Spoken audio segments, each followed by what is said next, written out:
అడుగుతున్నా, ఒక్కొక్కరిది ఒక్కొక్క విషయంలో గర్వం. దయచేసి గమనించండి, గర్వము ఎప్పటికీ నీకు ఆశీర్వాదం కాదు. నాశనానికి ముందు గర్వమే నడుస్తుంది. నీ జీవితంలో నువ్వు హెచ్చించబడాలి అని అంటే గర్వానికి తావిబద్ధం.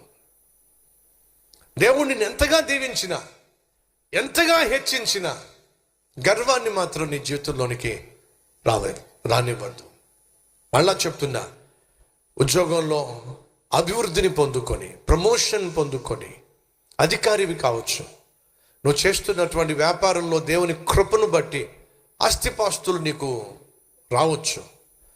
నీ అధికారం పెరిగినప్పుడు, ఆస్తిపాస్తులు పెరిగినప్పుడు సహజంగా నువ్వు వేసుకునే వస్త్రాల్లో మార్పు వస్తుంది, నువ్వు పెట్టే వాచ్లో మార్పు వస్తుంది, నువ్వు వాడే వస్తువులలో, మీ సెల్ ఫోన్ లేకపోతే ఇతరత్ర వస్తువులలో మార్పు వస్తుంది, నువ్వు వెళ్ళే వాహనాల్లో కూడా మార్పు వస్తుంది, నువ్వు ఉండేటటువంటి విల్లా అంటే గృహం, ఉండే ఇల్లు మార్పు వస్తుంది. వస్త్రాల్లో కావచ్చు, వస్తువులలో కావచ్చు, వాహనాల్లో కావచ్చు మార్పు వస్తుంది. కానీ వ్యక్తిత్వంలో మాత్రం మార్పు రాకూడదు. నీ మాటల్లో మార్పు రాకూడదు, నీ ప్రవర్తనలో మార్పు రాకూడదు, నీ పలకరింపులో మార్పు రాకూడదు. బ్రదర్ అని పిలిచే నువ్వు, ఏమాయ్, హలో, ఏరా,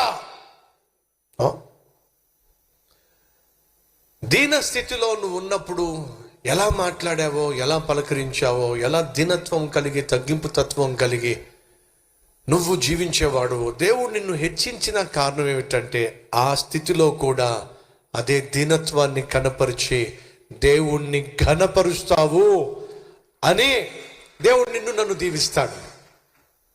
అది మర్చిపోకండి.